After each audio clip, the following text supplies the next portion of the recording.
Hey everyone, welcome back to the channel.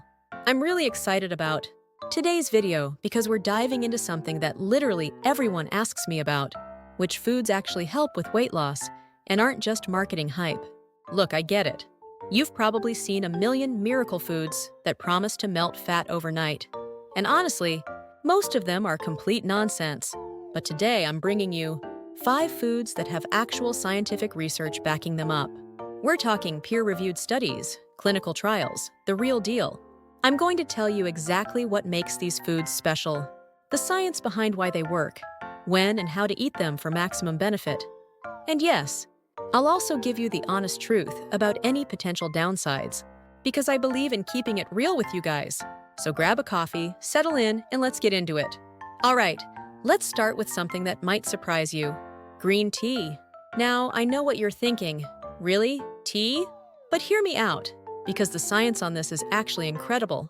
A 2010 meta-analysis published in the American Journal of Clinical Nutrition looked at 11 different studies involving over 800 participants. They found that people who consumed green tea, catechins, consistently lost an average of 2.9 pounds, more than those who didn't, even when everything else about their diet and exercise remained the same. The magic ingredient here is called EGCG. That stands for epigallocatechin galate. It's a powerful catechin that literally tells your body to break down fat more efficiently. Here's what's fascinating. EGCG works by inhibiting an enzyme called CoMT, which normally breaks down norepinephrine. When you block this enzyme, norepinephrine levels stay higher, and that signals your fat cells to keep breaking down fat for longer periods. But here's where timing becomes crucial.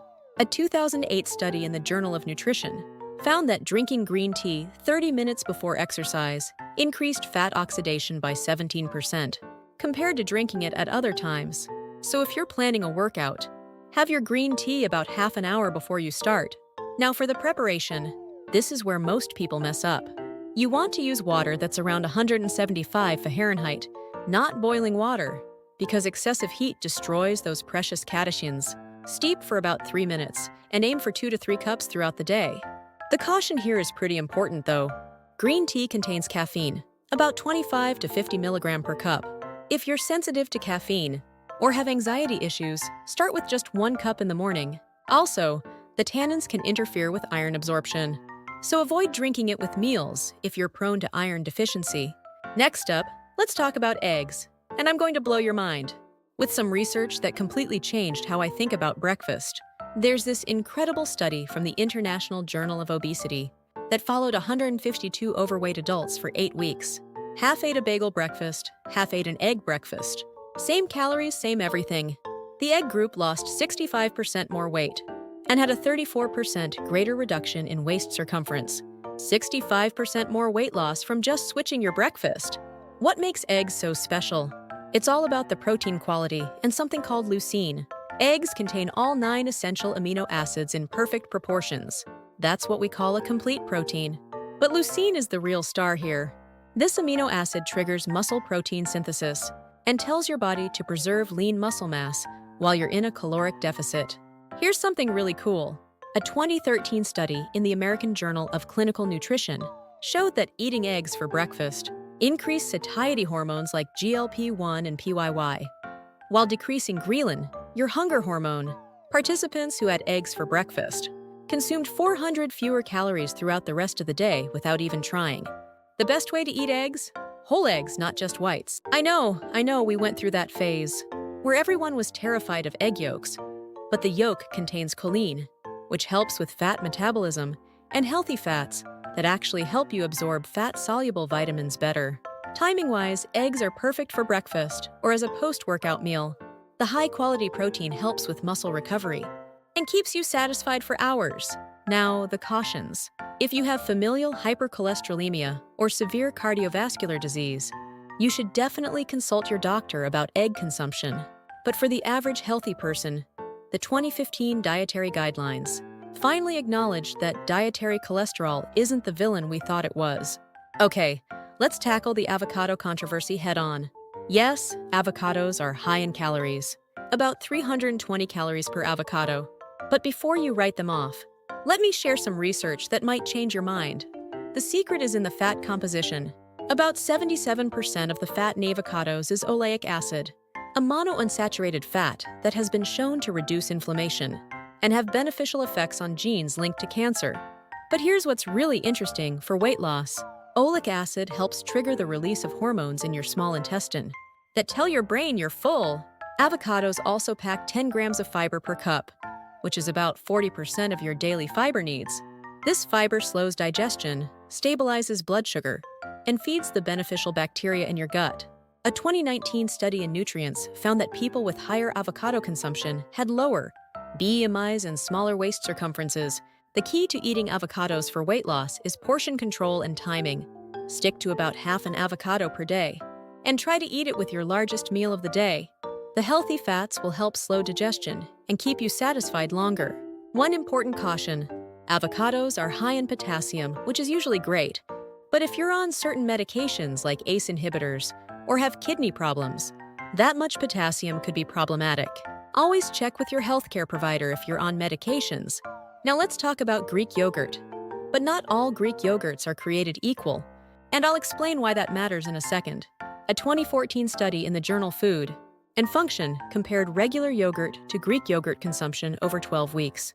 The Greek yogurt group lost significantly more weight and had greater reductions in waist circumference, even though both groups consumed the same number of calories. Greek yogurt typically contains twice as much protein as regular yogurt. We're talking about 15 to 20 grams per serving. This protein is primarily casein, which is a slow-digesting protein that provides a steady release of amino acids to your muscles and helps maintain that feeling of fullness for hours. But here's where it gets really interesting: the probiotics. Greek yogurt contains live cultures like Lactobacillus, Bulgaricus, and Streptococcus thermophilus. A 2018 meta-analysis in obesity reviews found that probiotic supplementation led to significant reductions in body weight and BMI. These beneficial bacteria help optimize your gut microbiome, which plays a crucial role in metabolism and weight regulation.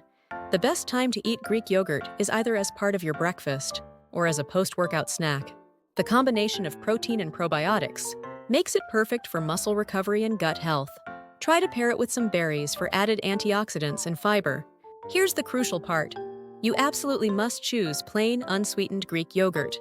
Flavored varieties can contain 15-20 grams of added sugar, which completely defeats the purpose.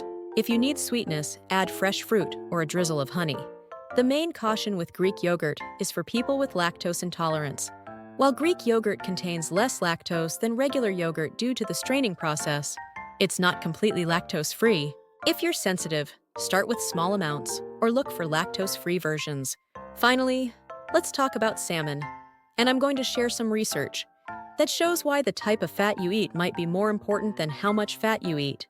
The magic is in the omega-3 fatty acids, specifically EPA and DHA. These essential fats have been shown to reduce inflammation, improve insulin sensitivity, and actually increase fat oxidation. A 2016 study in Scientific Reports found that omega-3 supplementation increased resting metabolic rate by 14% and fat oxidation by 19%. But salmon isn't just about the omega-3s. It's also packed with high-quality protein, about 25 grams per 3.5-ounce serving. This protein has a high thermic effect, meaning your body burns more calories digesting it compared to carbs or fats. The best way to consume salmon for weight loss benefits is to have it 2 to 3 times per week, preferably as your dinner protein. The omega-3s can help improve sleep quality, which is crucial for weight management. Poor sleep disrupts hormones like leptin and ghrelin that control hunger and satiety. When choosing salmon, wild-caught is generally better than farmed. Wild salmon typically has a better omega-3 to omega-6 ratio and fewer contaminants. However, farmed salmon is still beneficial and much more affordable. The main caution with salmon is mercury content. But salmon is actually one of the lower mercury fish options. Pregnant women should still limit consumption to 2 to 3 servings per week, as recommended by the FDA. Also, if you're on blood-thinning medications, the omega-3s can enhance their effects, so check with your doctor. If you found this helpful, definitely hit that like button and subscribe for more evidence-based nutrition content. And let me know in the comments which of these 5 foods you're most excited to add to your diet. I read every single comment and love hearing from you guys. Thanks for watching, and I'll see you in the next one.